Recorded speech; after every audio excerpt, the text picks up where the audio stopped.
Hello, everybody, and welcome one more time to Perspectives, the home edition. Now, before we get things underway, a couple of points I need to make. If you get a chance, you need to waddle on over to the Woody Guthrie Center because there is a big display of women in country music going on. It's well worth your time. The Woody Guthrie Center, Women in Country Music. Now, you'll notice over my shoulder something new. That's right. It's a new painting, and I have to tell you about it very quickly because I've said before, everybody that works on this show is more or less family. Last week, Emily Spivey and her husband Jason came by the house to visit. I didn't think a thing about it. Then their doorbell rang, and it was a fellow named Monty Toon and his wife. And if that name sounds familiar, let me joggle your memory just a little bit. Monty worked with Channel 8, I think, for something like 37 years. Is that right, Emily? I believe that's right. Anyway, Emily contracted with Monty to do a painting for me. It was a special gift, and it's what's behind me, and she's going to put that up full screen so you can take a look at it. And you'll notice he's included a lot of things that I like. The red flyer wagon, the shack behind me or behind the two youngsters, and the one's doing an interview, and the microphone says KVOO, and the shack door says KSAM. Then you'll notice there's an older guy peeking out the door. What Monty did was he made an older me looking out the door at a younger me getting ready to travel the road I'm traveling right now, headed toward the end of it, or the end of broadcasting for me, because I've been in so long, everything's changed, and I don't know which way is up. But anyway, special thanks to Emily, special thanks to Monty.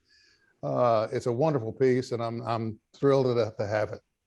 Now, Karen Keith is with us today, our county commissioner. Karen, it's good to see you. Oh, it's good to see you, Sam. Always. Good. It's good to be seen, you know. Yeah. We wanted to get you in because right now things are kind of quiet with Tulsa County. And I know that that's not always the case, that some enterprising reporter is going to turn around and come up with something we should all have been talking about.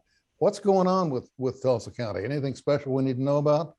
Well, it's really busy. There's a lot of great things going on. You know, we did the CARES funds to try to help out in the midst of COVID, and now we have the ARPA funds, and we're looking at everything from the health department to making our courthouse safer for the crowds. I mean, when, you know, our courthouse was built pre-COVID, and it's not a great design for getting people up and down the stairs and in the elevators when we have so many people coming and going. So we're trying to do some modifications to make it safer, but there are a zillion projects that are being looked at for the American Rescue Plan funds. So that's keeping everybody busy.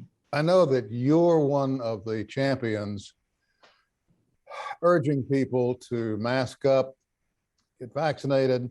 Let's fight this COVID problem together. Yes. Are you seeing any improvement? Well, I mean, Sam, this is horrific that so many people had to die because of misinformation and people buying into misinformation. It's really frustrating to me that in 2021, people are believing things that are just way out there. And, you know, you have people who say, well, you know, God's got me and I don't have to worry. Well, God gave us the brains to create a vaccine to help save us. And, you know, there are just so many excuses for not getting the vaccine. And it's really selfish. It's absolutely selfish because the more people that don't get the vaccine, the more it morphs and it turns into other variants and puts everybody else at risk over again. And it keeps the cycle going. So I really want people to talk with their doctors, talk with somebody that they trust, and get well, now good information. Right there may be the problem. You know? Well, right. If you have, well, I'm not going to say, I don't, anyway, I just, you know, it's not okay we had several weeks in a row, 52 people dead in Tulsa County of COVID, 45 people dead in Tulsa County for COVID, 32 people, 45, 51, and all of them unvaccinated, unnecessary deaths. I mean, people leaving, their children Sure. and their wives without, it's just, it's inexcusable.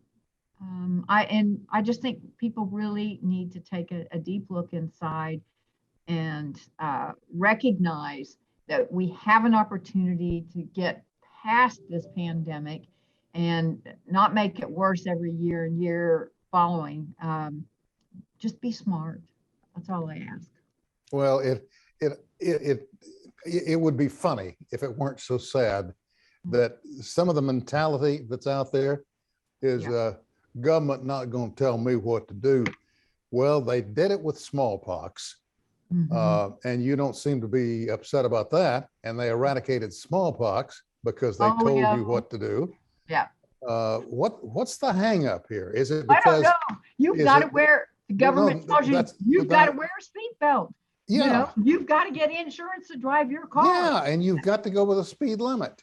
Government telling you what to do. Now, I know that there are a few in Congress, and you know how I feel about Congress, that there are a few in Congress that embrace the theory that it is a Jewish plot using lasers to track us all. And what fool doesn't know they can track you with your cell phone? Where is all this goofiness coming from? Any idea? I don't know. I think a lot of it's disenfranchisement. I think, I think in certain parts of our country, we're seeing the browning of America. And so if we think that racial divide is over, it's not. And I think you see people kind of freaking out because things are changing. For me, everything is changing for the better. And but I just think, to me, it speaks to our education system and we need to do better. We've just got to do a better job. And now they're going after the school boards. Oh, which is ridiculous. Totally. I just read an article. Oh my gosh. I mean, you think about, these are great public servants. They don't get paid a nickel to do this. And these people are being harassed and they're trying to do what's best for the children. It's a concept. So Karen, I'm totally frustrated if you can't tell. We haven't had a chance to talk much about it in the last month or so, but what's the latest? What's going on with the Jazz Hall of Fame? So a gentleman has now taken over the Jazz Hall, and he's got some big plans for it. Everything will have to come through here to be approved. So I'm optimistic that we're going to have a bigger, better Jazz Hall going forward, and that it will truly take care of our jazz musicians and make sure that that music continues and honor, the reason that it was put here in the first place. So, just the other night I saw a special on, I think it was the Discovery Channel, and they were talking about jazz in this country, and it wasn't Ken Burns, but on several occasions inside the documentary, they mentioned Tulsa. And Tulsa being a drop-off point or a pickup point worked both ways for the jazz age. It's amazing the kind of talent we had coming and going here over the years. Oh, it's incredible. And Maxine Horner, God rest her soul, Senator Horner was such a driving force behind this. I can hardly talk about her and not get choked up. I apologize, but she did so much, and she loved jazz. That woman loved jazz, and she had so many fond memories of jazz when she was a kid. And so this Jazz Hall of Fame was a dream of hers, and she did it. She brought that to Tulsa. So I'm just so grateful and hopeful that we are able to have a Jazz Hall of Fame that she'd be proud of. That's what I want to see more than anything else. Let me ask you, while I've got you here, because you've been so busy, we haven't been able to nail you down for anything, but what's the business outlook for Tulsa County? Well, I mean, I will tell you things like housing starts are way up. I mean, Broken Arrow, I think, had 455 in the last quarter or something. With Tulsa County, it's up. So that's an interesting thing because during COVID, um, people were living in their homes and making decisions about, well, I'm going to do more with this, and so anyway, that's just one indicator. There are workforce issues right now. We need people to go back to work, and but there are certain industries that are truly struggling. I mean, now, Mhm. and there's all sorts of issues involved with that. But so workforce is an issue, but really, I think I'm optimistic for our economic future. Our regional chamber, and then our chambers like Waso and Jinx and Broken Arrow, um, Sure. and Claremore. Everybody really works really well together. So we don't see ourselves as this little microcosm anymore. We embrace each other as a region. So working together, we're all stronger.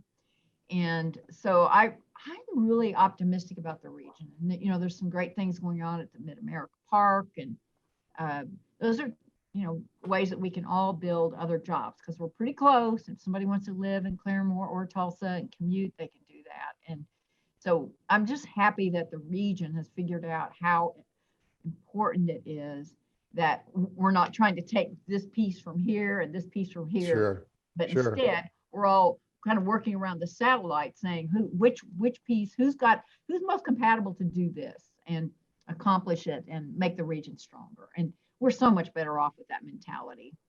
We have about 2.5 minutes.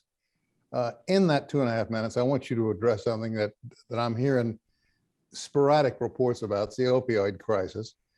Tulsa County doesn't seem at this point to have that big an issue with the opioid crisis. However, other counties do. Wagner, for example, Wagner County has having some serious problems.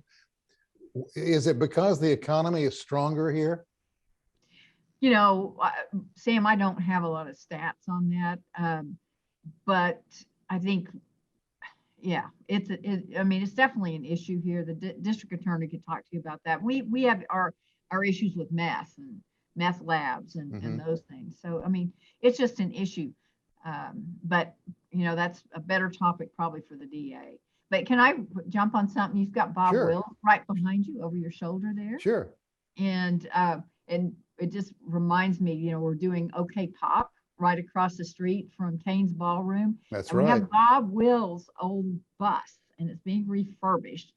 And OK Pop plans to make it an education vehicle to go tell the story of OK Pop and be able to take it on the road. So anyway, I just saw that and I thought, oh, that's kind of. You need to get a OK copy Pop. of John Woolley's book, Canes. Yes. Just get the history of it. I got to tell you, it's a must read for anybody who lives here. I need to do that. I have not read it. Love, you know how I feel about John Woolley. That man, he's just wonderful. So He's great a writer. winner. Our friend Anthony Mason has moved on to better things, although he's still with CBS. If you hear from him, please tell him he is missed. Oh, I will. He came back through town. Did you get to see him when he was I did back not. here? Okay.